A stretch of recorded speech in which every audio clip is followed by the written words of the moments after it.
അതായത് ബഹുമാനപ്പെട്ട സുരേഷ് ഗോപി അവരുടെ ഞാൻ നേരിട്ട് വിളിച്ചു എന്നാണ് ഒരു മാധ്യമത്തിൽ അദ്ദേഹം പറഞ്ഞതായിട്ട് കേട്ടു. അതൊരു തെറ്റാണെന്നാണ് എനിക്ക് പറയാനുള്ളത്. കാരണം എന്താ വെച്ച് കഴിഞ്ഞാൽ എന്നെ അദ്ദേഹത്തിൻ്റെ ഒരു PA എന്നെ വിളിച്ചിട്ടാണ് ഞാൻ ഇങ്ങനെ സുരേഷ് ഗോപി സാർക്കൊന്ന് ഫോൺ കൊടുക്കുന്നുണ്ട്. അതൊരു ഗ്രൂപ്പ് ഡയലിംഗാണ് തോന്നുന്നു. 1-2 മിനിറ്റ് കഴിഞ്ഞതിന് ശേഷമാണ് സുരേഷ് ഗോപി സാർ അത് അറ്റൻഡ് ചെയ്തത്. രാത്രിയായിരുന്നു. അപ്പോൾ ഇങ്ങനെ സുരേഷ് ഗോപി സാർക്ക് സംസാരിക്കണമെന്ന് പറഞ്ഞപ്പോൾ സ്വാഭാവികമായും പ്രശ്നങ്ങൾ ഇങ്ങനെ നിറഞ്ഞു നിൽക്കുന്ന സമയത്ത് ഇവിടുത്തെ കാൻഡിഡേറ്റ് അയാൾ സംസാരിക്കുമെന്ന് പറഞ്ഞപ്പോൾ ഞാനത് ഓക്കെ എന്ന് പറഞ്ഞു. ഞാനത് സംസാരിക്കാമെന്നും പറഞ്ഞു.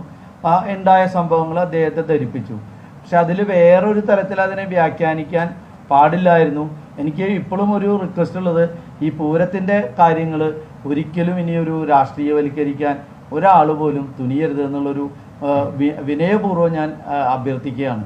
എന്താ വെച്ച് കഴിഞ്ഞാൽ ഈ തൃശ്ശൂർ പൂരം എല്ലാ രാഷ്ട്രീയ പാർട്ടികളുടെയും എല്ലാ ജനങ്ങളുടെയും ജാതി മതഭേദമന്യേ എല്ലാവരും സന്തോഷിക്കുന്ന ഒരു വലിയ ഉത്സവമാണ്.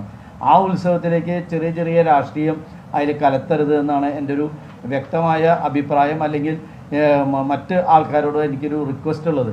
മറ്റു കാര്യത്തിൽ ഇപ്പോൾ ബഹുമാനപ്പെട്ട മുഖ്യമന്ത്രി ഈ വിഷയത്തിൽ ഇടപെട്ടു.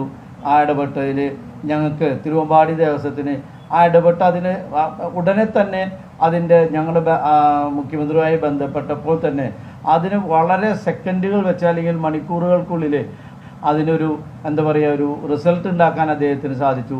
ആ കൺസേൺഡ് ഉദ്യോഗസ്ഥനെ മാറ്റി നിർത്തുകയും അതിനെ തുടർന്ന് അതൊരു അന്വേഷണത്തിന് വയ്ക്കുകയും കാര്യങ്ങൾ ചെയ്തു. അദ്ദേഹത്തിന് ആദ്യമായി ഞങ്ങൾ തിരുവമ്പാടി ദേവസ്വത്തിൻ്റെ ഒരു നന്ദി രേഖപ്പെടുത്തുകയാണ്. അത് തിരുവമ്പാടി തട്ടകക്കാരുടെയും അല്ലെങ്കിൽ ഈ ഒരു വലിയൊരു ഇഷ്യൂ വളരെ ചെറുതാക്കി അതിനെ ഭംഗിയാക്കി ഉദ്യോഗസ്ഥ മേധാവിത്വത്തെ അവിടെ അടിച്ചൊതുക്കുന്ന വിധത്തിലേക്ക് ഒരു റിസൾട്ട് ഉണ്ടാക്കിയതിന് ബഹുമാനപ്പെട്ട മുഖ്യമന്ത്രിക്കും ഇവിടുത്തെ മന്ത്രി രാജനും ഞങ്ങൾ തിരുവമ്പാടി ദേവസ്വത്തിൻ്റെ നന്ദി രേഖപ്പെടുത്തുന്നു. ഇതിൽ തുടർന്ന് ഇതിനൊരു അന്വേഷണം വേണം. ഏറ്റവും